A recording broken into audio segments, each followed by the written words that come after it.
fantastic. This is GT Racing right now. He's got traction, he's got rhythm, both of them! Maloney! Oh, he's taken Anderson! Anderson's up to Oh my God! Big crash! Oh my goodness, half the field's gonna get rolled! Second very close. These guys are want to make their way through the field very quickly. Oh, there we go! Oh no! That's massive! This is it! This is over! I can't believe this! Oh my God! God, what?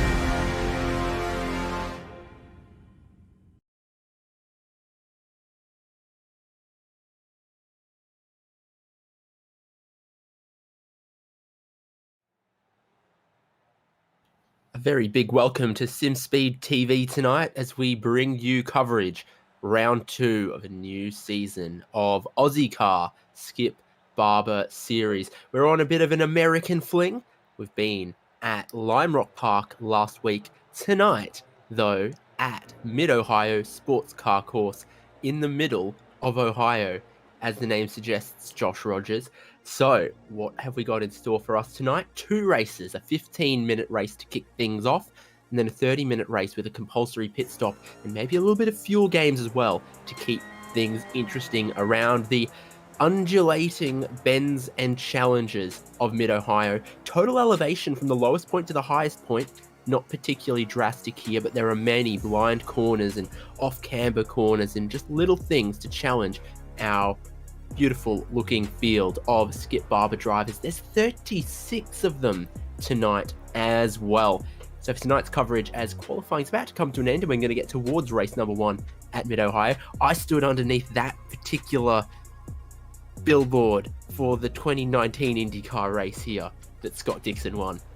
It provided me some beautiful shade on that day. But yes, sorry, let me continue. I'm David Haynes with Jason Fewens, Jay Kennedy with the production, including that particular B-roll shot of the signage around MidOhio.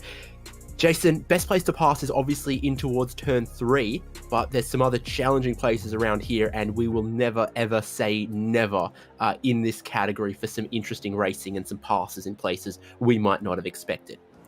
Yeah, well, the Ozicar Skippy guys are renowned for pulling out all the stops and throwing in a few curveballs. So I'm expecting to see some passes where you wouldn't normally expect them tonight. And like you said, that turn 4 on the map there we see is our big braking zone going into that tight right-hander. So with a quick switchback could be interesting come race day or race time. So some exciting racing ahead. Pardon me, just had to get a little burp out of the way before I cued my microphone. Yeah, great corners around here, like turn 4, commonly called China Beach, and 5 commonly called Madness, I think. Keyhole, Carousel, Thunder Valley, some other places. Thunder Valley also, drivers can get very close to the Armco there, almost a street circuit vibe just through that little section of corners in the last sector of the lap. Qualifying has been run. They're all gridding up for a standing start on the pit straight, which is going to be a little bit challenging given where the pit straight is and how they're going to curve around through the carousel. But let's take a look at that grid then. For race number 1, 15 minutes, Ben Snell is on the podium. Stella McKellar alongside him in second. Then Braden Martin, James Chastanoff, Russell Clark, and championship leader Alex John in 6th. Got Harrison Mitchell, Matthew Mites, Daniel Stubbs, Sean McKenzie, Sean Doyle, and Nathan Verney for our top 12.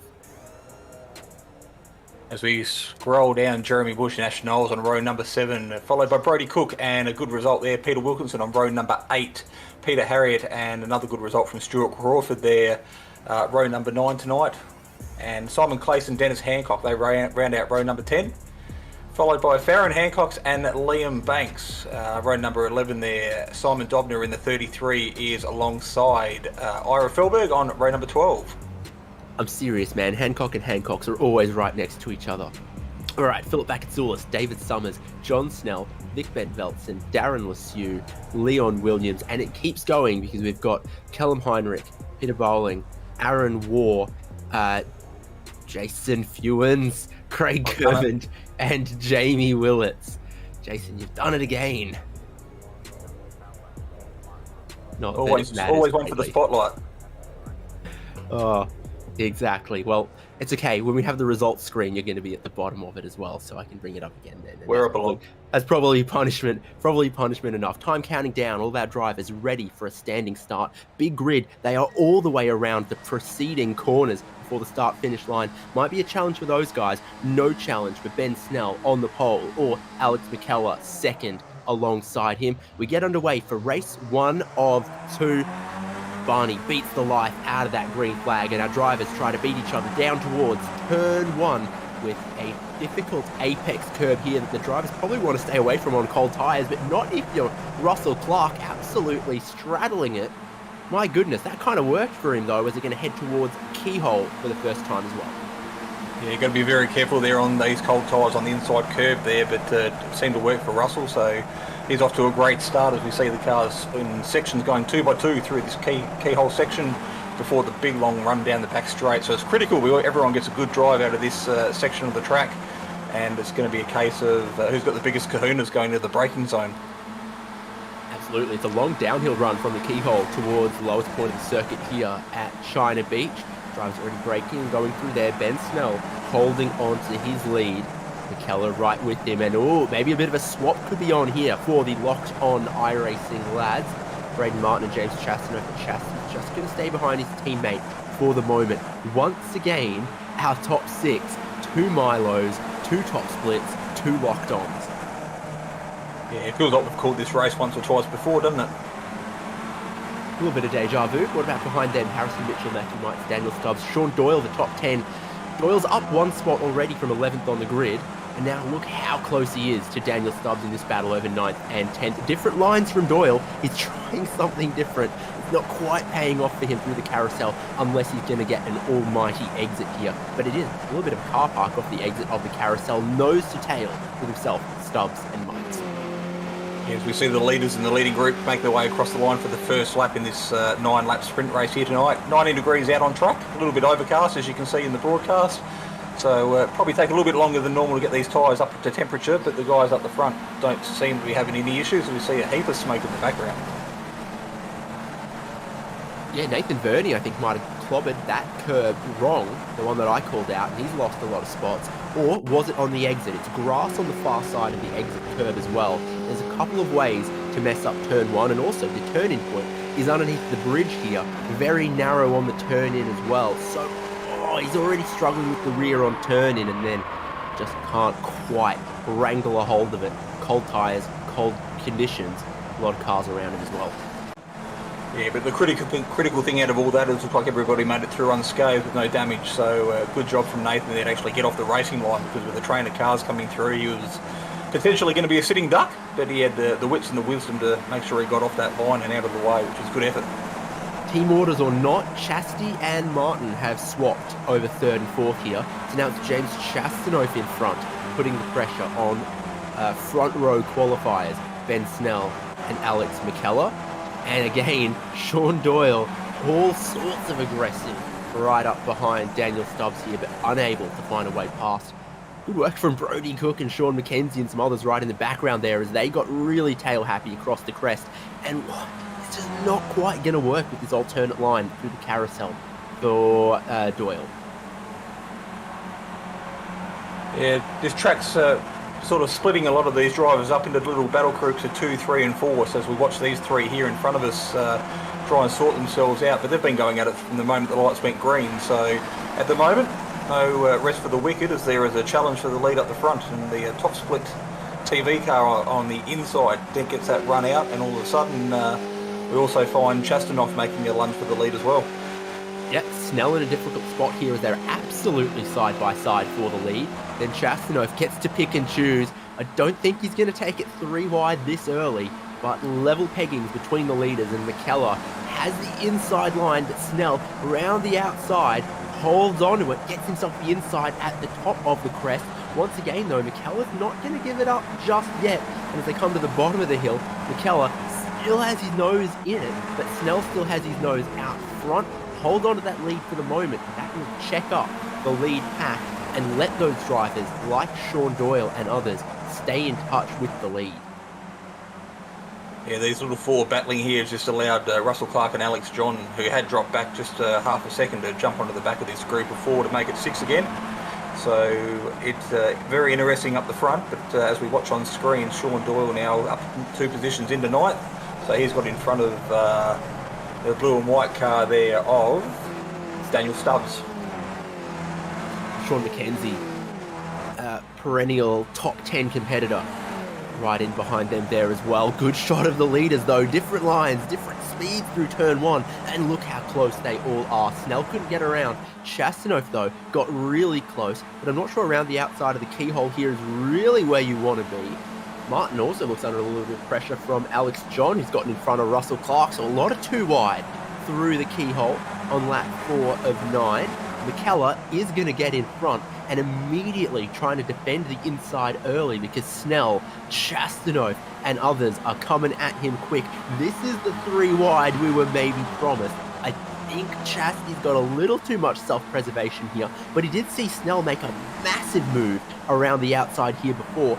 Snell's going to do again from the middle line, just keep it on the paved stuff, side by side at the top of the hill. Lots of spectators watching on. Yeah, as they dip down into the right-hander here, still side by side as they were a lap ago. And Chastity sitting in 3rd at the moment, championship winner from last season, and a good result last week as well. So he'll be looking to capitalise on any mistakes from the 2 green cars in front of him, so he can hopefully take a commanding role in this championship again this season.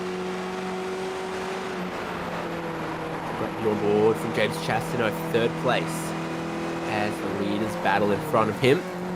Through the carousel here, always looking to protect the exit off the corner so they don't become vulnerable into turn 1, into the keyhole, or in towards turn 4. Snell is really feeling the pressure. McKellar's got his nose down the inside for turn 1. And 2 wide they go, looking for that curb that protects the racing line from the pit exit. It's going to help all these other guys behind stay in touch, like Alex John, who's picked up some spots now into 4th.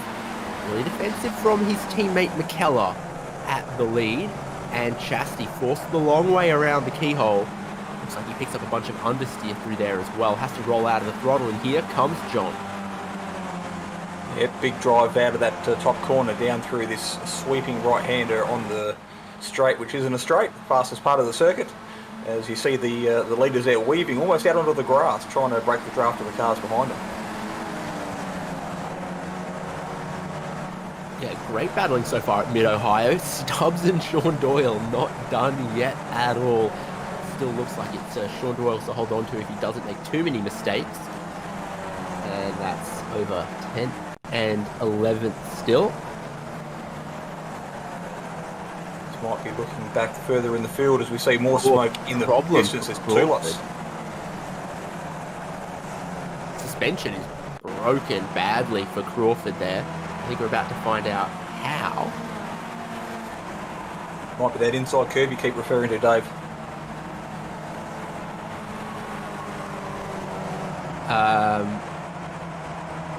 Or could have been that. Broke the back left, I think. Yeah, these open wheel skippies very vulnerable, and there wasn't much of a touch there, but obviously enough to send Stewart off to the infield and calling race 1 tonight an early retirement. So there have been a couple also earlier tonight we've actually missed. Aaron Ward, Jamie Willits, also early retirees in this short sprint race, but they'll be back for race number 2.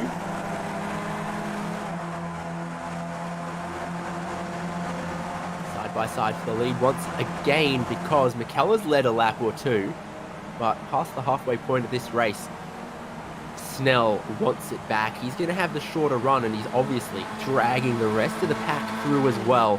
Clean move from Snell early back into the lead.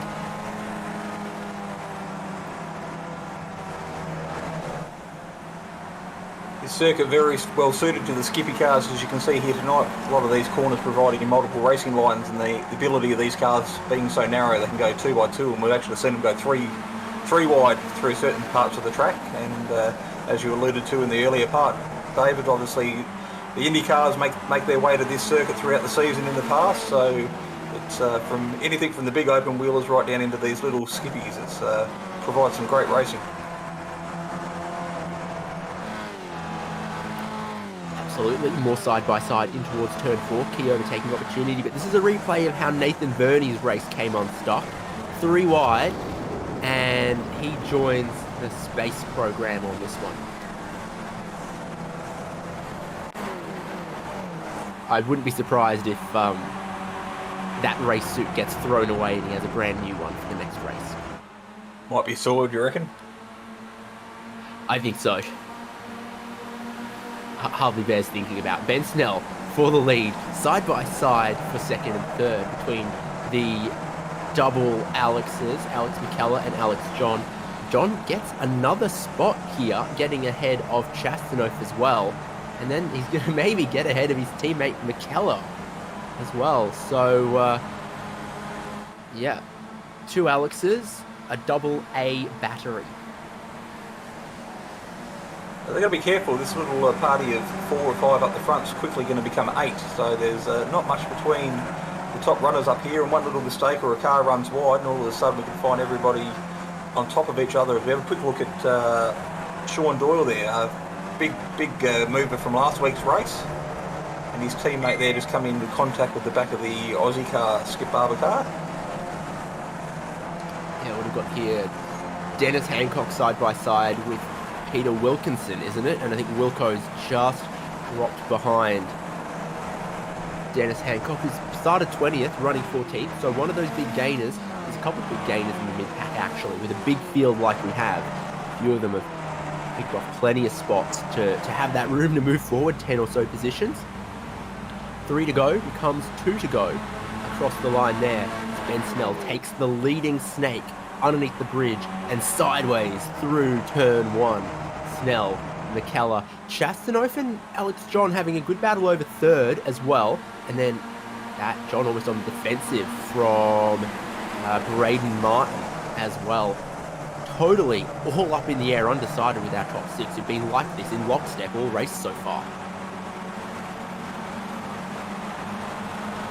As they go single file and they make their way back down the longest part of the circuit, getting up to the maximum speed here, we see Braden Martin having a look, and he positions his car perfectly for the next hard braking right-hander as they come down. But he's got to be careful, because we've seen the car on the outside, in this case Alex John, hold the line, but Alex decides to fall back in behind Braden and potentially live to fight another day. Yeah, not today for Alex John. In a little too deep, found some marbles that had started to build up around the outside of the corner there, and couldn't carry the speed that others have demonstrated previous times. Also a pretty solid entry into the corner from Martin as well, made it tough to stay alongside, and then Martin could track out through Thunder Valley and then towards the carousel. Start the final lap of race number 1 of 2.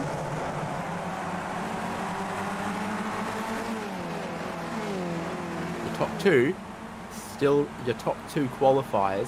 Chastanoff up 1 spot from having taken one away from his teammate Brayton Martin, and Alex John in 5th was sort of up in 2nd, made big moves forward and then started to drop back a little bit as well. So he's been the biggest yo-yo in this little pack, and look at Harrison Mitchell and Matthew Mites on the back, just ready to pick up any crumbs. They've been on the lead train, but oh so quietly. What hasn't been quiet is this battle right up front. McKellar trying to come around the outside of Ben Snell, almost opens up a little bit of a door for Chastanoff. He's going to pick up a big slipstream, but where can he go without making a dangerous 3-wide move, trying to find a lane? The other 2 are sticking all the way to the inside. Thought about coming around the outside. Now he's almost boxed in as McKellar has his nose in front of Snell, but tries and struggles to hold it there around the outside of China Beach. They come to the top of the hill, and somehow McKellar just stays put there, but then the track flips right once again. Position looks like it's going to be Ben Snell. Yeah, Chastanoff rolling out of the throttle there into the braking zone very wisely, just quite unsure what the other 2 in front of him were going to do, but everybody's made it through, and we are a train of 6 now with the everybody separated by 1.5 seconds. We have only a handful of corners to go, but very limited passing opportunities here in this part of the circuit. Glued together unless there's a Hail Mary down the inside of the carousel, but you would be foolish to not defend that, and it was a pretty shallow entry from Ben Snell. Not his first rodeo, and it'll be tough to pass between here and Barney at the checkered flag. Ben Snell from Alex McKellar from James Chastanoff, but a very, very tightly packed top 8. As we look further back down the field while they're still racing, coming through that end part of the carousel, that might be Peter Wilkinson, maybe? Yeah, Matthew Mites, actually. Wilco in front of Dennis Hancock and Liam Banks and Farron Hancock's. I do think there. Great little battle. We've got the car of 398, Simon Clayson, Jeremy Bush and Matthew Harriott making their way across the line, completing their 9 laps.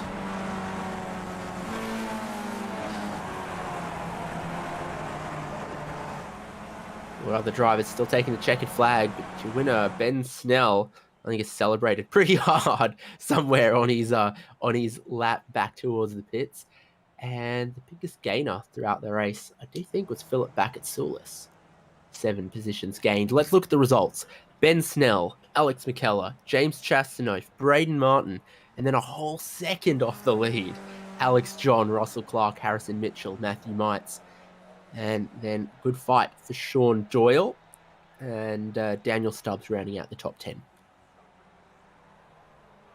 Yeah, Brody Cook there a couple of seconds back with Ashley Knowles following him across the line. Sean McKenzie, P13 in race number 1 tonight. And as we watch Peter Wilkinson make his way across the line, he was in a good little battle with Dennis Hancock there and Liam Banks for 14, 15, 16.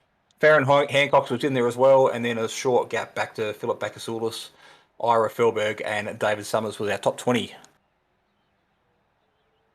I'll bring it home here. Simon Clayson, Jeremy Bush, Matthew Harriott, Leon Williams, Peter Bowling, Darren Lesueur, Craig Kermond, John Snell, and Callum Heinrich, the last car on the lead lap. Didn't see what happened to Vic Bent Veltzen, but for Nathan Verney, we saw his problems at China Beach, and I think he also collided with Simon Dobner, also some laps down. Stuart Crawford, we saw the suspension damage there, and the remaining drivers, Jamie Willits and Aaron Waugh, and no laps completed, rounding up the very back, Jason Fewens. Yeah, it's a pretty common sight, unfortunately, from my perspective. But anyway, just happy to be out there, Dave. We're happy to have you here. We really are. That's race 1 done. Race 2 not far away here on Simspeed TV for Ozicar Formula Skip Barber Series. Once again, brought to you by Locked On iRacing Podcast. Good folk they are. Prestige Trophy Badge and Engraving, who are going to be doing trophies for our season champions at the end of this season, and 24/7 race control. See you in a second here on Simspeed TV for race number 2, 30 minutes at MidOhio. Don't go anywhere.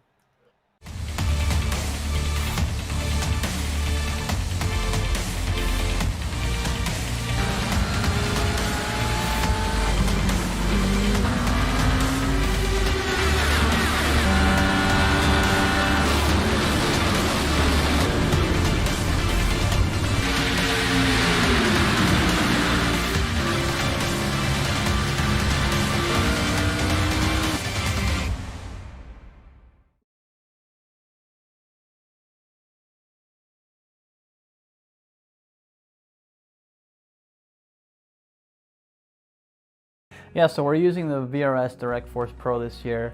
We have a wheel adapter right here, so I'm using the rim I used last year, but the motor right here produces a lot of power, a lot of precision, and it helps me, just feel the car more, feel the car a lot quicker, especially, this week we're at Sonoma. I can feel it, when it hits the curbs, any little change in the car, the wheel reacts a lot quicker than your typical gear-driven or belt-driven wheel. For example, if you're on oval and the rear tires break loose, force feedback on it corrects a lot quicker than your typical wheels. There's no resistance pretty much as far as being able to make quick corrections on the wheel. So all that, paired with how precise the wheel itself is, it makes it to where it helps you as a driver, to find that extra hundredth or thousandths of a second.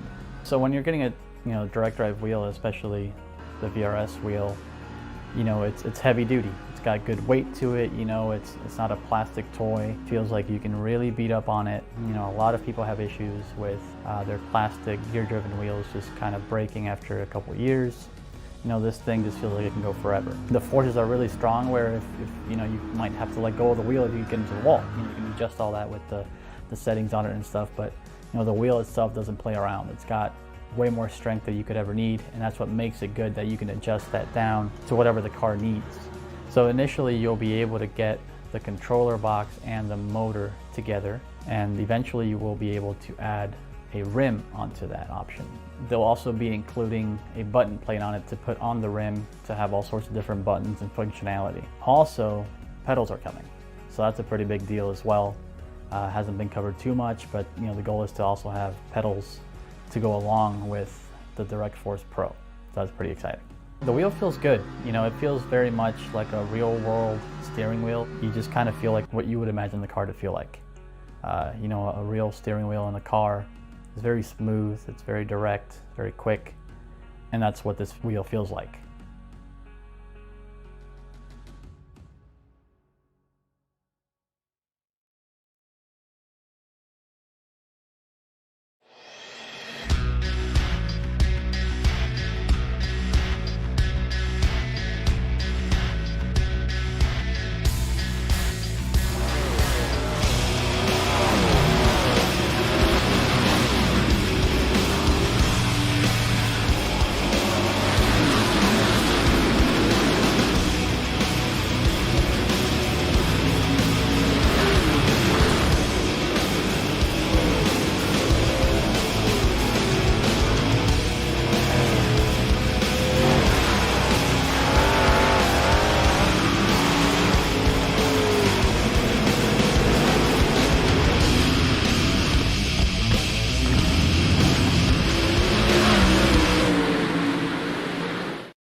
Hope you're still sitting comfortably, because it's about time for qualifying for race number 2 and then our 30-minute race 2. The drivers are going to have to take fuel and 2 tyres at some point during the race, most likely in that pit window you saw for a nanosecond just then, lap 7 to 16 around MidOhio. Pit entry actually a bit of a challenge here at MidOhio. It is an interesting pit lane as well, with that exit protected by the curb on the inside of turn 1. So once again, season 10 USA of Ozicar Skip Barber Series round 2, now coming towards race 2. I'm David Haynes with Jason Fewens. Jason, you kind of spit yourself off halfway through the carousel to then slow down into the pit lane. And then that pit exit can be an interesting blend as well, very narrow. Yeah, it's going to be interesting to see how these drivers tackle that, and a lot of the strategy, I guess, will be based around who they're racing with at that particular time when they want to try and dive into those pits. And we may see the leaders dive in early to potentially try and get themselves a clean bit of traffic, clean bit of track, because I think traffic towards the end of this 30-minute race just might play a factor in the end result.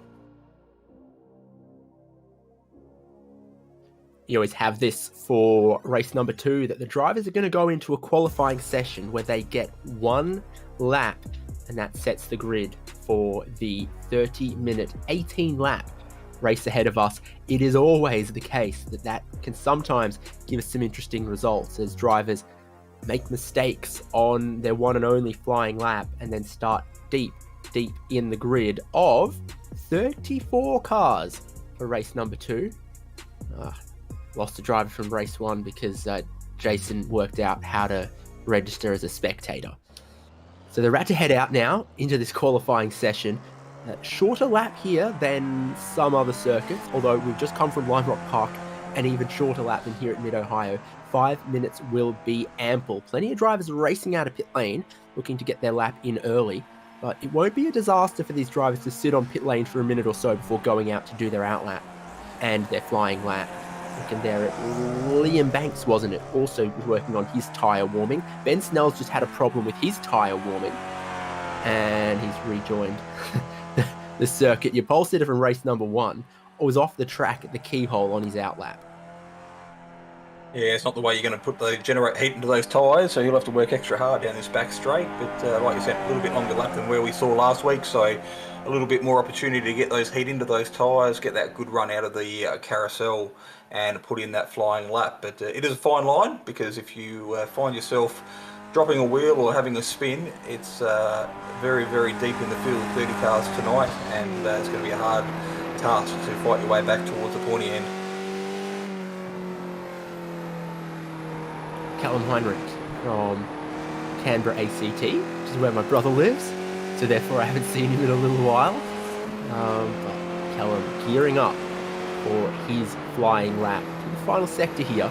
I think expect to see him take a wide entry into that carousel to just maximize the speed onto the pit straight and starting the flying lap, the one attempt, the one shot that is going to determine the grid for the race coming up. Heinrich now full throttle. Time starts now and got to really lay it all out on the line, but not too much. You know, attack it 8 tenths, 9 tenths, 9.5 tenths, because with a big grid like we have, you don't want to start at the back. 20 cars, you can work your way forward pretty well. 35, it starts to become a much tougher task to be able to keep pace with the leaders. Yeah, Callum circulating around and manoeuvring through that turn one with a little bit of difficulty. It looked like the car was stepping out halfway through at the apex, but he managed to keep it under control, and he's made his way through the keyhole section of the circuit before he hits this long back straight. So he has got his foot flat to the floor at the moment, trying to maximise his speed before we hit this heavy braking zone into the sequence of tight left, right, left, right. We are continuing on board with Heinrich. Good bar on the right there at the top of the hill. Good views. Callum Heinrich's got a good view as he goes up and down the elevation change at MidOhio.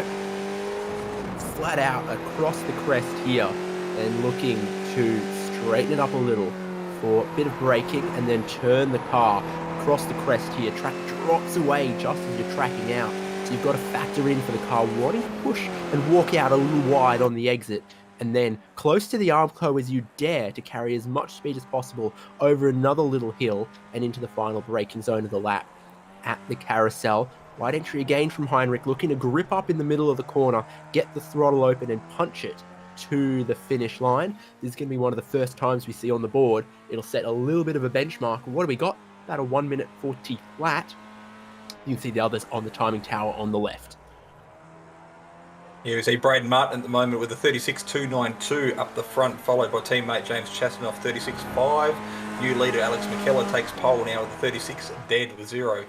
So a lot of these cars with their hard suspension are able to ride these curves here at this MidOhio track and take liberties. So the drivers using absolute every inch that they can on this circuit here tonight to set the fastest lap.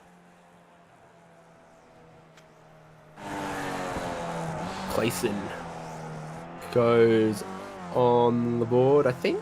Yep, he does, into 10th. Ash Knowles. Mr. Brewster with a 36.7. Not bad at all, actually. That's going to slot him into 5th.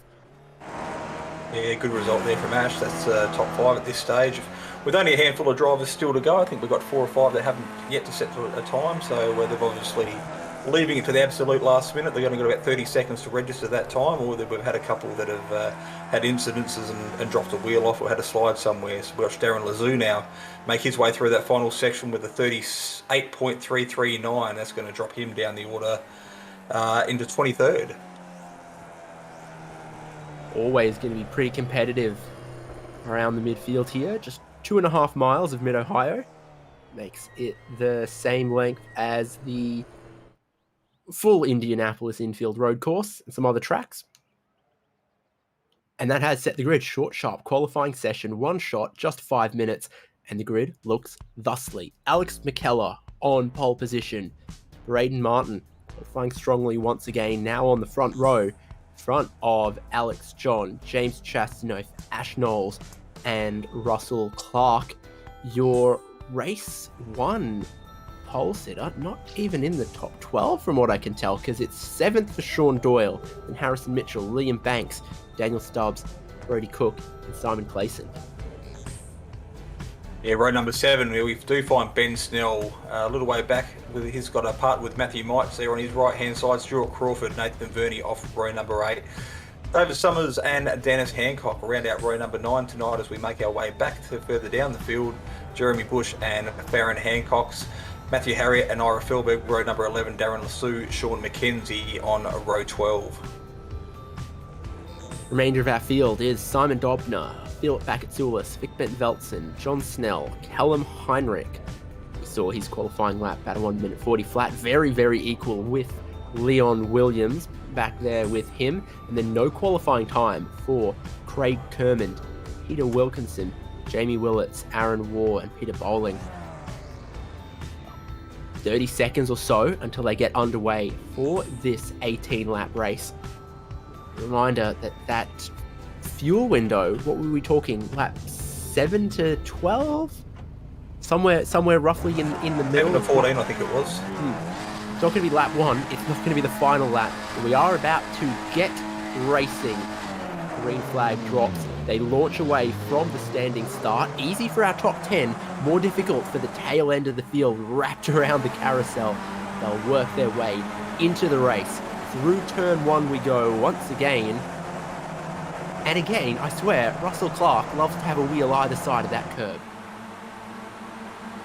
Well, obviously something he's practiced during the week, because in both races he's done exactly the same thing and managed to pull it off without getting a slowdown or getting loose with the car. So big dive under brakes there further back in the field. We see a Milo car going hard on the inside. But for the best part of it, single file, a couple there going 3 wide at the back, but that's not going to do themselves any favours this early in the race. This is Russell Clark on the move. He can get in front of Ash Knowles. Now he's trying to look for a way around James Chastanoff, and he's going to have to do it by trying to go around the outside here. But cold tyres, is he as brave as Chasty? He is, because Chasty's had a bit of a lock up there, bit of a problem. And now, this is mighty aggressive from Russell Clark on the cold tyres. 2 spots taken away early. He's the only driver in the top 10 really making big moves, except for Ben Snell, who's already up +4, but there's a big incident behind with Jeremy Bush. And a couple other cars tagged in here as well. That's at the bottom of madness. Yeah, it looks like David Summers caught up in that, being a victim, unfortunately, of circumstance. Liam Banks also having a spin here on this opening lap on cold tyres, so plenty of cars suffering a bit of damage here early on, so that's going to make it very, very difficult for them to get back out. Ashley Knowles having a spin as well after a great qualifying performance. So we look here on the VRS replay, you can just see a big pile of smoke, cars not knowing to go left, right, some electing to go straight on, and of course running straight into the barrage of cars that found themselves in the centre of the track. Liam Banks finds that his tyres are still cold and the suspension might have been suboptimal as well. So not too much excitement in the middle of the field. Up front, what's going on? That's damage for Sean Doyle. There's got to be a suspension problem because that thing is dragging sparks as well. Oh, the front right tyre is down. We're going to look at the replay and find out. I said Doyle, but I just saw the team car. Is it actually? I think it is Doyle. Down 8 positions from where he qualified. Front right was already... No? Oh. Driver in front of him's had a little bit of a slide, and with the contact, that's popped a tyre, I think, for Doyle. Front right looks like it's down. And unfortunately for all of these drivers with damage lap 1, I think they're in for a 2-stop race because they're not going to be able to get to the end from stopping to fix their damage now. And it's a painful long lap around with that damage for Sean Doyle. Up front, though, Alex McCallum and Braden Martin still leading, but a big mover through the pack has been Ben Snell. We pointed out, really strong in qualifying for race 1, not even on the first 2 pages of the grid for race number 2. Well, in a couple laps, he's putting right to that, +6 positions into 7th.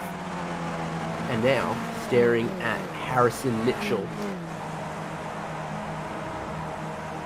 Yeah, the Milo car working hard to make their way through the field, but there's plenty of other little battles forming throughout the race here at the moment. The top 3 separated by less than 2 seconds, with Alex McKellar, Braden Martin and James Chastanoff leading the charge at the moment. But Alex John, Russell Clark in hot pursuit there, with Harrison Mitchell doing a great job. He's up a couple of positions from where he qualified as well.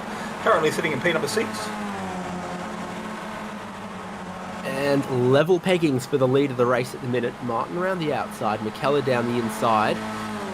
Not sure they're really super duper battling each other at the minute. And McKellar holds on to that lead, despite Martin briefly having his nose in front. Behind, Chastanoff, John and Russell Clark. Snell did get around Mitchell, so now there's about a second from Clark to Snell. Snell only needs a good middle sector here, and he'll be on the slipstream of the leaders. So that is maybe a little bit fortunate, but also some just quick, sharp moves from Snell. Yeah, as we watched that sequence of corners, it looked like Braden Martin almost handed the lead to Alex McKellar and didn't actually want to lead. So maybe some little bit of mind games going on, maybe some fuel saving and the opportunity to short fuel during the pit stop and make that pass happen in the pits rather than do it on the track. Absolutely a consideration, and always a little bit of a team game here with the top six. Again, we've got all the same protagonists in our top six. Once again, with it goes top split, locked on, top split, Milo. And Harrison Mitchell sticking with them as well. Now that Snell got around him, I think clever of Mitchell to roll with him and be part of the lead pack still again. As we watch Knowles and Sean McKenzie here going into the keyhole section of the circuit. McKenzie deciding to hug that inside line, but Knowles potentially getting the run on the outside, and then have that big long run down the straight. But these guys here going side by side at the moment, even though they're battling further down the field, there's still for points, and there's just as fierce back here as it is up the front. Story of two drivers having two very different races. Ash Knowles qualified 5th, now running down in 15th. Sean McKenzie, no qualifying time at all, is up 9 spots. So they come from the front and the back of the grid to kind of meet in the middle here.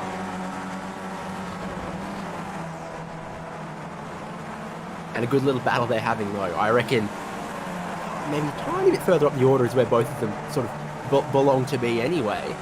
Knowles ripping qualifying that I'm sure he can be happy with. And McKenzie moving forward. You can see Simon Dobler in the background. He's probably got the best view of this little battle happening out of everybody else. So getting a little bit loose there and 2 wheels on the grass, trying to keep up to the back of these 2 in front and make sure he's latched onto the back of him. Because if they come together, Simon wants to be in a position where he can maximise and make any gains that he can.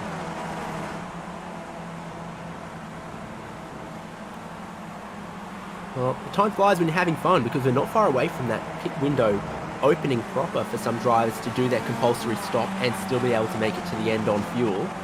So we'll see what exactly happens there. Here's your leaders. Still just a little bit of a gap between McKellar, Martin and Chastity just in the background. I'm sure Team Game might like to see Chastity catch Braden Martin, and those two could maybe work together and then try to put some pressure on Alex McKellar, but we'll see exactly how it all plays out. Another replay.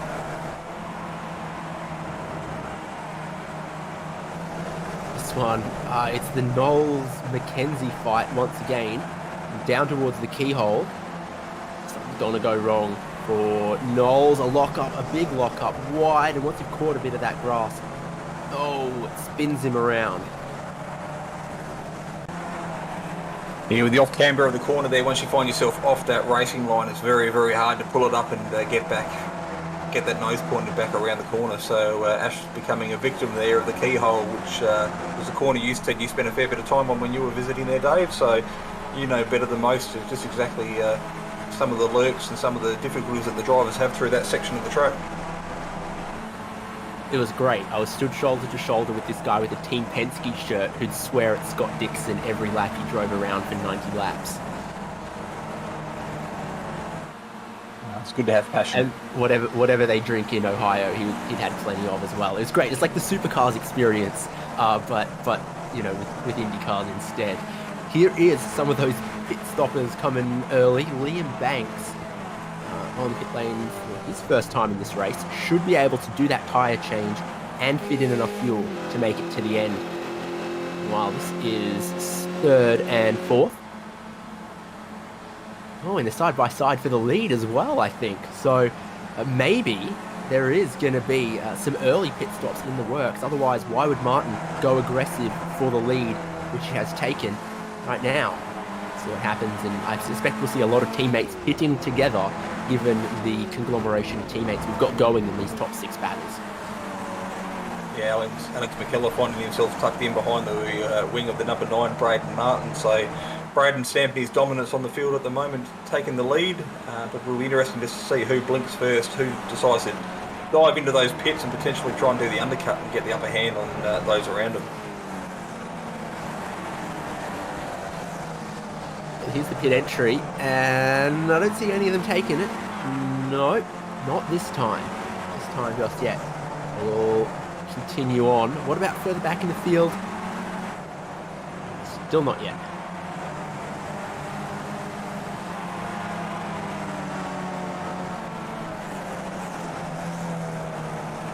There's like race control in the background, having plenty of action happening throughout the field as we focus on Snell and Ira Feldberg at the moment. Puff of smoke there coming through the turn number 1 as we have a look at the VRS replay here at the moment, try and capture exactly how things went down.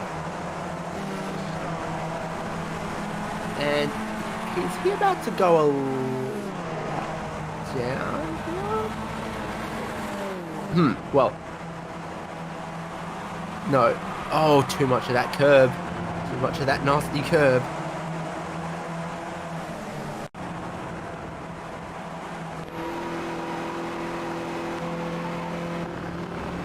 And there's the view, of course, from Brody Cook. Sees a bunch of smoke and, picks one side and it ends up being the correct side and he goes through without any damage. Bit of a heart and mouth moment, potentially. Up front, though, McKellar back in front of Braden Martin. The drivers there extending towards the grass. Like you said, you come over the crest there and the track drops away. The car loses a bit of grip and wants to keep going out further wider. In, no, yes. So Alex John going for pit entry. Most everyone else staying out. Yeah, well, someone's got to make that first move and blink for the first time. That just might set off a chain reaction for a few other cars throughout the field as we have a quick look here now as the 69 makes his way into his pit bay. And the battle up front still rages on into this keyhole section where we saw Ash Knowles get a little bit loose and lose the back end earlier, only 2 laps ago, but at the moment, out in front, locked on lads leading a little train of Milo cars there, sitting currently 3rd, 4th and 5th, I think that is. Yeah, that's what we've got here. Harrison Mitchell just trying to stay in contact with these guys. Milo side by side. Chastity with both mirrors full. Parks it middle of the road. And that forces Ben Snell to look around the outside, but he wasn't quite close enough. I do feel like they're going to be slowing each other up a little bit here, which could play into the hands of Alex John, who took that early pit stop. And, is currently racing these guys against the clock. That's something to keep in mind. Stop for John was 10.6 seconds as well. That's our benchmark at the minute.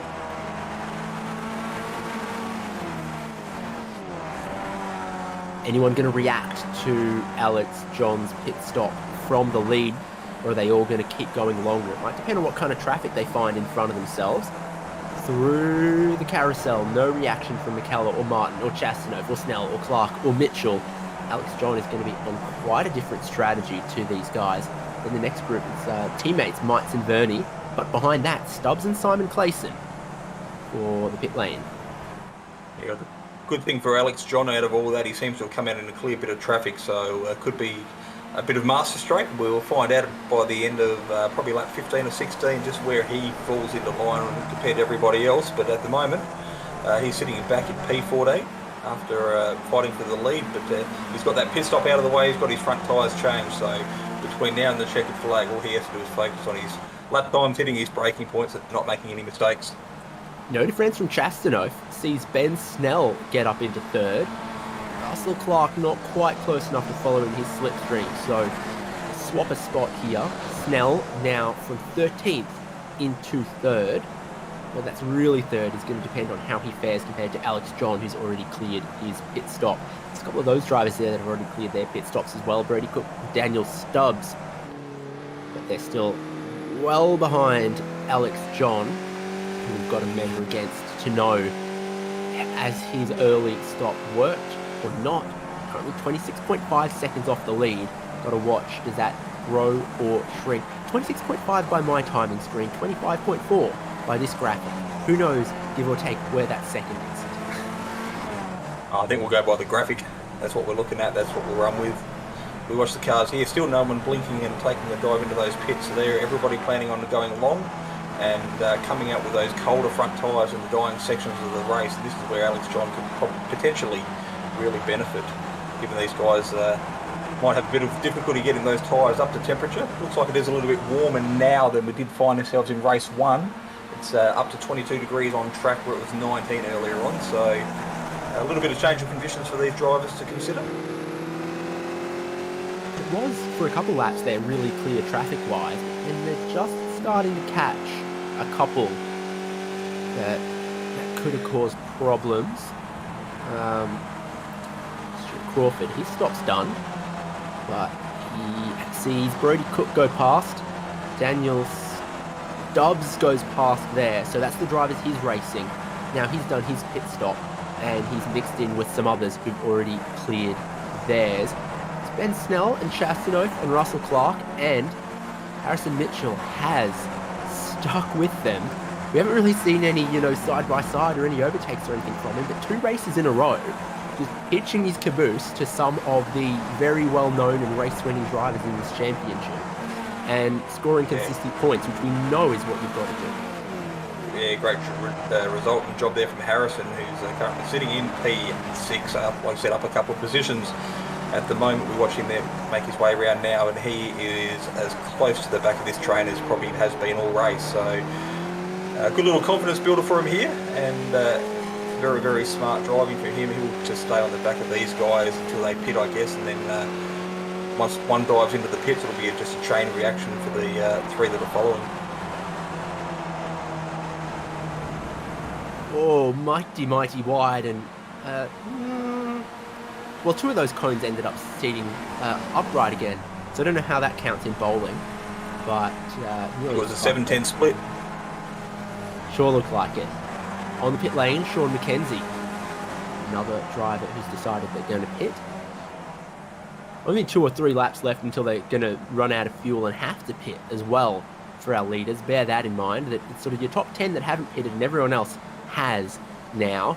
Here is Chastanoff, straight past Ben Snell. His teammate Russell Clark thinking about it as well.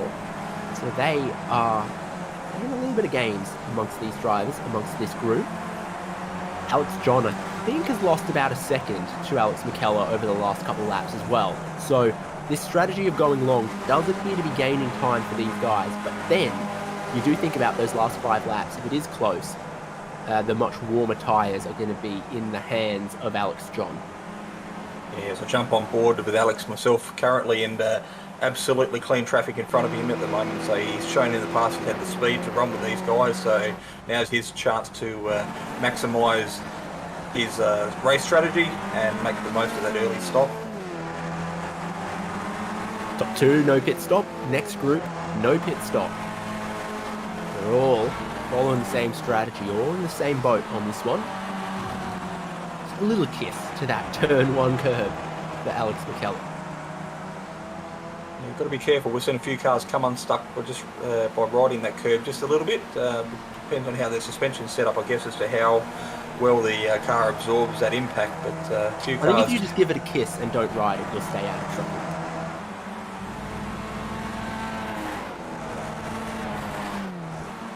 Alright, okay. Alex John, here he is. Lost about a second to the leaders, but that's not a huge amount, because you can easily lose or gain 2 or 3 seconds depending on your pit entry, depending on how snugly you get to your pit crew and how quickly they do the service. There's lots of variables there. It means Alex John could still be in contention for a podium, could still be in contention for the win.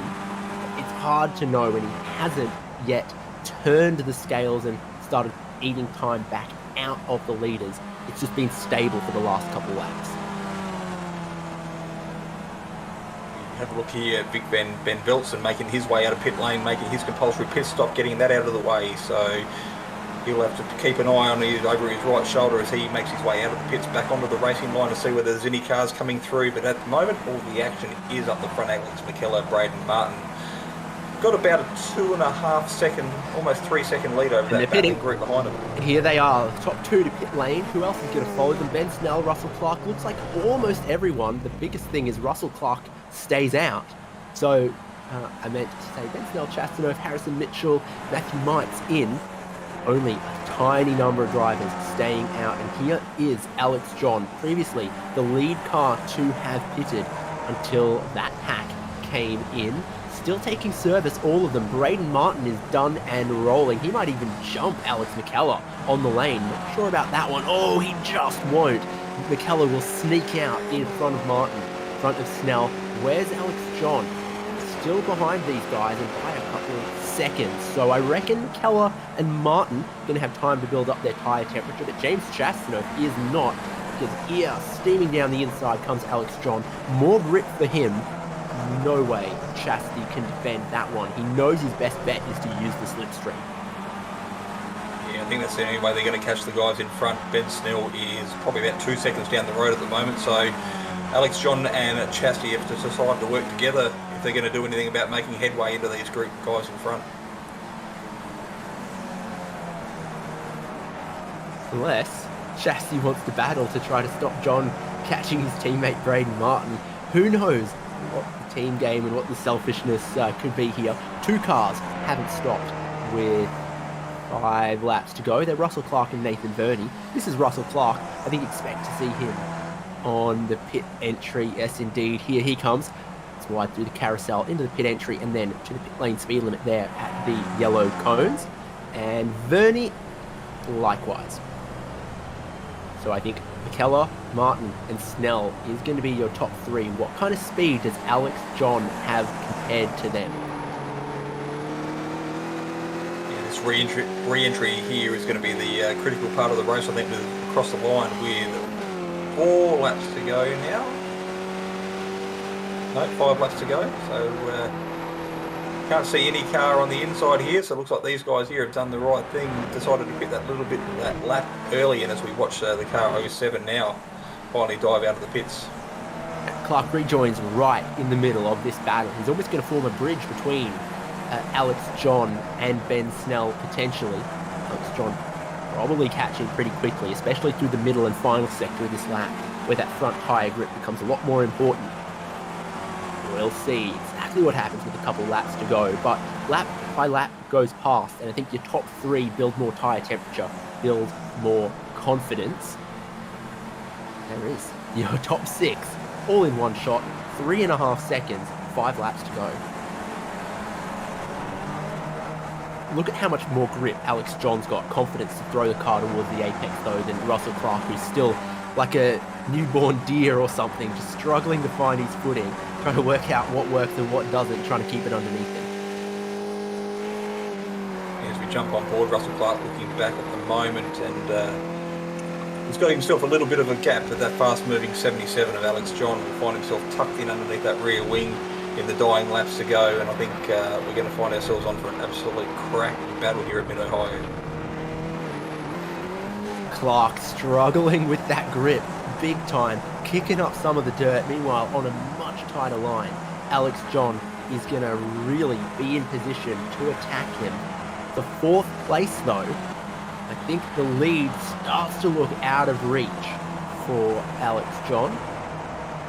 Russell Clark probably in no hurry to let him through either, given that his teammate Ben Snell is in 3rd, but he might not have any choice, because towards the keyhole, a lot more speed for Alex John. Looking around the outside, and don't fault Russell Clark for bravery, but there's just no way he's going to quite have the grip to keep this up forever.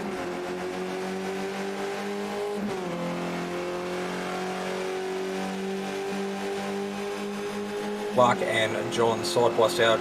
Clark's got the inside run on this big long straight down into the tight right-hander. We have seen cars go too wide through here and the next sequence of corners, but potentially they've got to show each other a lot of respect as we watch them here go side by side. A little bit of off camber in the crest of the hill there, and the Milo car decides to just duck back in behind and play follow the leader as we make our way through this sequence of right-handers. Good move for Alex John that Russell Clark didn't make easy for him. But well done. Someone well off the track, and I mean well off the track. Letting the leaders through. I think it was another locked-on car. Might have been Jeremy Bush. Oh, yeah, might have been. I was looking at Wilco's also 6 laps down, so but it's not him. It will be 3 to go, and the top 3 are really closing in. Ben Snell, remember, from the mid-pack of the grid, currently running in 3rd, catching Martin and McKellar, and a good run off the keyhole for him. I think would see him close right in on the lead. Whoa, okay. Spun car that they all managed to avoid. It was off the racing line, thankfully. The battle for the lead at the moment going through the keyhole section. Snell sitting there in 3rd at the moment. Fastest lap of the race at the moment, the 34.963. So starting 15th on the grid, currently on the podium and holding the fastest lap of the race. So definitely have the race speed. Obviously that little hiccup he had during the qualifying session wasn't ideal, but he has maximised his effort here in the race tonight. With only a handful of laps to go, we are into the heavy braking zone, and then again through this favoured section of the circuit. They go 2 by 2 before filing back into single file. I think McKellar still got in there a little deeper than he would have wanted to make sure he covered off Braden Martin. Not the line you take on a time trial necessarily, but a good racing line to try to protect his lead amongst these 3. John in his little no man's land. Russell Clark and James Chastanoff starting to fight it out, as it was Chastity closing on Clark for 5th. Interesting up front. 3 for the lead with 2 laps to go when they come out of this corner. Alex John in his little no man's land there. And then Clark and Chastanoff turning up the heat in the background of shot as well.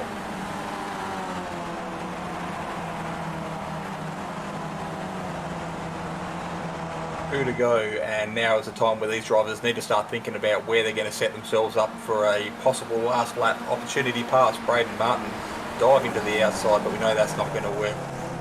We saw Ash Knowles try that earlier in the race and it didn't quite work, but taking a car width wide through the apex of the keyhole there, just giving the Alex McKellar car plenty of room and giving himself a great opportunity to get a good run down this back straight.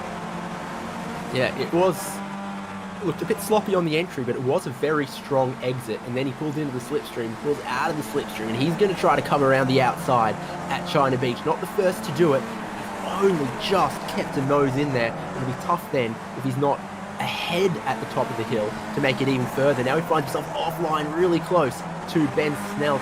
Snell might take 2nd away, and by trying a move that didn't stick, Braden Martin might even find himself dropping back another one, and I think he will now. Snell up in the 2nd, Martin down in the 3rd. McKellar played him like a fiddle. Yeah, we know Snell doesn't need a second invitation if someone leaves a door open or makes an opportunity. And look who's there now. Look who's with them now. Alex John has caught the front pack as well as they went side by side through 4 consecutive corners there. It's going to be to the white flag. It's going to be 4 cars for the lead, slipstreaming each other down the back straight on the final lap of the race here.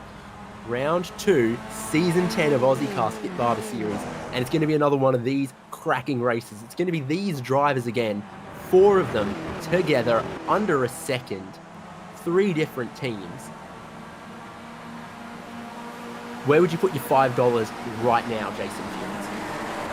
Oh, I think Ben Snell looks the hungriest and most aggressive at the moment, and it'd be a great result for him to come back from where he was after qualifying. Braden Martin's out to prove himself. He's had some plenty of good results, and we've known him to have a cheeky dive on the last lap. We saw that at the Northlife Grand Prix. I reckon it was. They might be 3 wide for the lead here. They're absolutely 2 wide for the lead. Ben Snell cuts back across, breaks deep, trying to come around the outside for the lead of the race. That's a gutsy move, and I reckon he's almost pulled it off. Braden Martin was boxed in, couldn't really go anywhere. Now Alex John is going to do the same thing to Martin that Snell did a lap ago. Still side by side for the lead. Alex John up into 3rd. Ben Snell, though, I think has just snipped it away from McKellar and can park it all the way through the rest of the lap if he's clever enough. It'll come down to the carousel. A lot of positions changed in our top 4 just then. Now it's through Thunder Valley, towards the carousel. Snell has come from 13th on the grid to lead the race on the final lap. Now he's going to take that defensive line through the carousel. The checkered flag comes up really early out of the corner here. Ben Snell is going to take another Aussie car win, really commanding fashion. Big move through the field, but right with him, Alex McKellar, Alex John, and Braden Martin. Yeah, fantastic racing there from all those guys. We watched James Chastanoff and Russell Clark make their way over the line for 5th and 6th. Matthew Mites and Vernie here we watched as well, 8th and 9th on the grid. And they're also followed by Brody Cook in the car number 69, rounding out your top 10. Another classic Aussie car last lap. Ben Snell, I'm sure, is going to be very, very pleased with himself. See the other drivers from our big grid making it around to the checkered flag. Liam Banks, Simon Dobner, Dennis Hancock, and Ira Felberg still to come.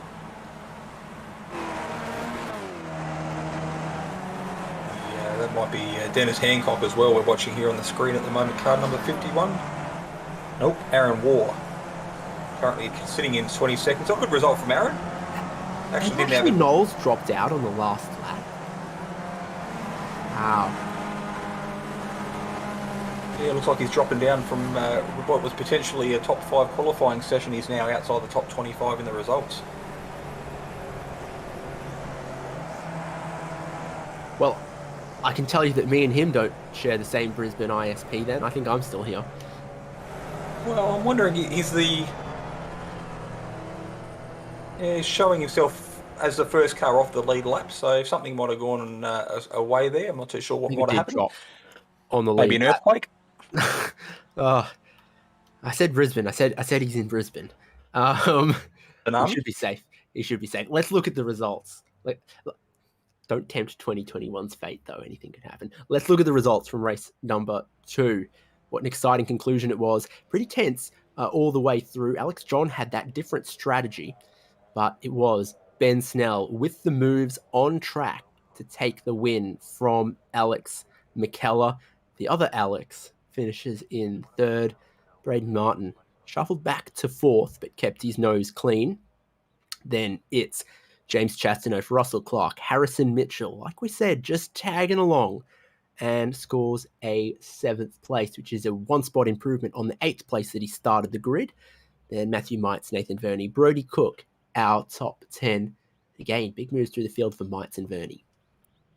Yeah, Daniel Stubbs again, P11 tonight. Simon Clayson, a good result for him in P12, 24 seconds off the lead. Stuart Crawford crossing the line in P13 tonight with his teammate Sean McKenzie. 3 or 4 seconds back. Liam Banks, car number 14, finds himself in 15th tonight. And Simon Dobner, 16. Ira Felberg, 17. Dennis Hancock and Darren Lassou in 18th and 19th tonight. And Craig Kerman, 1 minute, 1 second off the leader's finishing time in P20. Rest of our field, Vic Bentveltzen, Aaron Waugh, John Snell, Peter Bowling. Ash Knowles was on the lead lap and I think dropped out. Farron Hancock then scored in 26th before this kind of retirement or big damage territory for David Summers, Sean Doyle, Peter Wilkinson, Matthew Harriet, and the remainder, Jeremy Bush, Philip Bakatoulis, Jamie Willits, Callum Heinrich, and Leon Williams. Very exciting race number 2. We've got a couple of drivers standing by who I think are going to share in that excitement, or we're going to share in theirs. Let's find out. Let's go with that race winner first. Ben Snell, qualifying for race 2, not what you wanted, but I'm sure you're real pleased with yourself right now. Oh, yeah. I reckon. I absolutely whiffed quali. I was being very aggressive with the warm-up, and iRacing decided I was doing too much and gave me a black flag. And I don't know if it resets the tyres or not, but I turned into turn 1 on my hot lap, and the car went from under me, and I was doing everything I could to save it, and just potted around for the rest of the lap and got what I could in, so I didn't start at the very back. But that was a workout, I'll tell you that right now. Absolutely, I bet it was. I mean, passing didn't look like it was a given here at MidOhio. So what was your strategy to get around people so quickly when if you were going to stand on the podium, it was a necessity in that first stint that you started moving forward? Yeah, like the first few guys at the start, it's pretty simple because everyone's a little bit nervous on cold tires. So if you just are a little bit more assertive on cold tires, it's pretty easy to get through. But this track here, because the Skippy draft as well has changed a little bit. It used to be pretty clear draft to pass down this straight, but now it's pretty easy to defend. So basically, you go too wide into the corner at the bottom of the straight, and then basically whoever has the best line and the best run side by side through the S's in the second half of the lap there basically gets it, and it's whoever can really assert dominance through the corners that really gets the position. So they're not a bad round overall. We're still sort of early goings in this 6-round championship. Is it going to be the year of the Snell? Oh, look, like I said last week, blowing my motor in the first race really hurt the championship. So I was just going to be pushing like as hard as I could for wins and actually putting time into practice. Like I did about 50 odd laps last night, just driving around, like trying to get some speed. So I'm here. I'm just going to see if I can push through and if I can keep winning and maybe stop getting 1Xs and stuff like that. I'm just going to see how I can go. Nothing in the way of paved runoff here at MidOhio. Does that suit your driving style? Look, there's one really scary corner, which is the downhill as you come down the crest in the S's, and then you flick to the right. It's really easy to drop a tire on the outside there, and it'll basically just snap spin the car. So I was very cautious of that one. But once I got the 1X about lap 3 or 4 in the race, I was like, I know which corners you can be a little bit more liberal with the track limit and pick up a little bit of extra pace, which is how I managed to bridge the gap between McKellar and Braden and the rest of the pack. So again, it's just that thing. Once you know where you can cut the corner, it's not going to cost you time. Just using that to your advantage because you're already losing the 2 points. Well, congratulations on that sort of feature race win. Anyone you want to thank? Oh, of course. Big shout out to you guys for putting on the broadcast. It's always great to go have a watch afterwards. Big shout out to Ira and the Ozicar crew for putting on such a great series. It's just so much fun, and the community is just so strong and so welcoming. So yeah, props to Ira for putting on such a great series, and of course, big shout out to Russell and the Milo crew and the top split lads all in the Discord having a great time on a Thursday night. Bueno. See you next week. See you, mate. And then second place in this race, Stella McKellar, is with Jason Fewens. Yes, we welcome the bearded warrior into the commentary box after race number 2 tonight. Alex, how do you see that race unfold from your perspective? It was great fun. Look, this has been the best racing I've had in a while, actually. Both races side by side with a number of drivers. It's hard to find that sort of quality racing, and it certainly gets the blood pumping. So really enjoyed both races. Wouldn't have minded one step higher, but in all honesty, I wouldn't trade the racing for that any day. It was great fun. Yeah, well, you did find yourself at the front of the field there for a majority of the race tonight, albeit with Braden Martin, our first bridesmaid off the podium tonight, but you managed to have a great result with him throughout the early part of the race. A late strategy from a majority of the drivers tonight. I think your teammate being the only one who was going to dive off early, but was that a tactical play that you spoke about before the race, or was that something that just sort of unfolded as the race developed? Well, we'd actually talked about pitting early. Fuel usage here was quite low relative to other tracks. But the big factor there was having clear track. It's quite tough to pass here, as you might have seen a few times. It's easier to pass with a blue flag. So if you stay out and do the long stint, you're more likely to get an easier time of it and see less traffic regardless. So it was a kind of a call on the fly in the end, but it paid off quite well for the both of us in the end. A couple of podiums was good. Yeah, great result for you and your teammate here tonight. 35 cars in the field tonight, so lap traffic was potentially going to play a factor in things. And like you said, that opportunity to make passes under blue as opposed to under competition just might have been the defining factor there on your pit strategy. But things seemed to work out for yourself. Were you aware that Ben was coming through the field at the great rate of knots that he was? Yeah, absolutely. It's not the first time he's done it too. So really trying to put down consistent laps. He's got a slight edge here as he does at many of the rounds that we have. It was only a tenth or two, but you combine a consistency that he brought tonight. He's really determined to get up the front. So and like me, he had a great time too. We both really enjoyed it. So that's what it's all about. Yeah, well, Ben having a blown engine last week, he did make comment that he had absolutely nothing to lose, so he was out for wins and put himself back in that championship battle. So great result for him as well as yourself here tonight, and of course your teammate finding himself third on the podium. That's going to help your team's championships. It is all only early in the season, but I'm sure you guys already got that on your radar. Yeah, absolutely, mate. That's focus as much as anything. We missed out on the three-peat last season, hoping to just snag another one this time round. Before I let you go tonight, I'll throw over the microphone. You can thank all your sponsors or anyone else you'd like to shout out to. Oh, look, big thanks to the guys out on track tonight. Everyone was in and around us, both the Locked On guys and the Milo guys, and of course my teammate, Ira, for putting on the championship, giving us this platform where we get such great racing each week. It's certainly something to look forward to. And yourselves, I'm looking forward to going back and seeing the fruits of your labours here tonight. I'm sure there's plenty of action to go back over. Yeah, there was plenty going on throughout the field all night. So, but congratulations on another great result here tonight. That's round 2 out of the way. We move on to another circuit here in America next week. Dave might be able to actually fill me in here because I haven't got my paperwork in front of me. But great result nonetheless, Alex. And I'll throw over to Dave and he can have a chat to your teammate. Thanks, gents. Good night. Well, I'm reliably informed we're going to Road America next week, which is going to be very interesting because we've come from 2 shorter technical circuits to a much, much longer Road America. That'll be interesting. But with us, Alex John, the other Alex, but I think still our championship leader, came into this one 6 points ahead of James Chastanoff. You finished ahead of him again. Is that the thoughts from here all the way to the end, or when does it stop just being about racing? Yeah, no, tonight was pretty much just about a solid points haul and achieved a solid points haul. A little disappointed to get shuffled back in the first race to fifth, but a fifth and a third is nice, and you just got to keep that momentum going and take the wins when you can get them.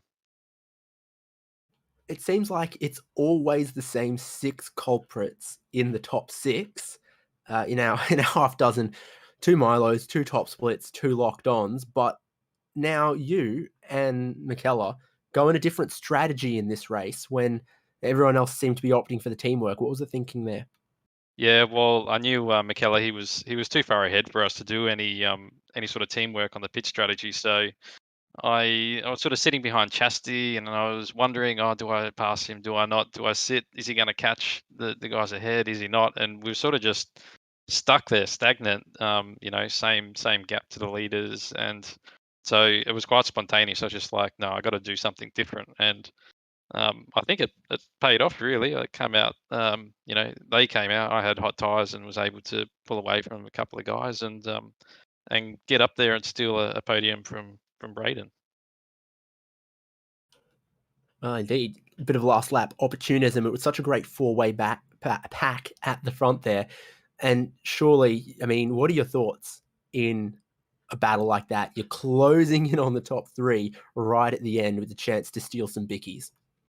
Yeah, no, look, I was just watching their car positioning. I knew that they were going to fight on the last lap, and I was just absolutely ready to stuff my nose in where it wasn't wanted. And yeah, just make life difficult for Braden, who was sitting there in P3. And I knew going over the hill, you could get a really good run around the outside if you just hold it and essentially try and pull off a bit of a block pass, and that came off. So yeah, it was really good. Just take those opportunities as they come. Every point helps in this championship. 2 more tighter technical tracks into Road America next week. I mean, that's going to dial the slipstream up another notch, isn't it? Yeah, absolutely. So, maybe we'll go from a 3 or 4 pack to maybe 6, 7. There's some quick guys still in this pack that didn't feature tonight, but have been up there. So I'd expect big pack racing unless something crazy happens early on in the races. Got a good vantage point sorted out for Riverfire? Yeah, talking about whether or not we want to contend with the huge crowds there this year, but that's always good to go down and watch those jets go over. Hey, Indeed, I slept through all the rehearsals today. But finally, any shout outs, any thanks, or been listening to any good podcasts lately? podcast. Yeah, I'm waiting for them to do an episode of Who's Their Favorite Teammate on the Locked On Lads, but no, I'm having a good time listening to them. Shout out to those guys, and thanks to you guys and everyone involved in putting together the series, and those top couple of guys that racing in this pack. I think we know each other now well enough that it was just great racing tonight. No one tripped over anyone, so fantastic. Delightful. Look forward to seeing you next week. Thanks, guys. See ya. What a good guy. And that's everything. That's all the racing from MidOhio before we go to Road America next week. Is that B-roll from the latest version, from the latest scan? Okay, sure, Jay says it is. So make sure you join us on Simspeed TV for that one in a week's time. What an awesome track. It is going to be big slipstreaming down the pit straight, big slipstreaming underneath the cheese bridge, big slipstreaming down towards Canada Corner. That is really going to turn up the strategy element, the patience element, and it will be a one race enduro, potentially 2 pit stops. A lot more strategy, a lot more slipstreaming. It's going to be interesting, and there is my favorite cheese bridge, signature of Road America. I've been David Haynes. It's been Jason Fewens with me, Jay Kennedy behind the scenes with the cameras, with the production, with the graphics, with all the, actual work. So thank you to him. And we will see you in a week's time for round 3 of this USA fling of Ozicar Formula Skip Barber Series. Ben Snell, our feature race winner tonight, closing points in the championship to leader Alex John. See you in a week's time.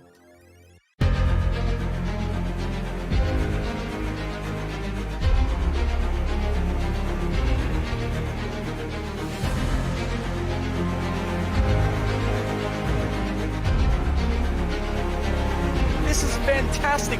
This is GT racing right now. He's got traction. He's going in the outside of both of them. Maloney. Oh, he's taking Anderson.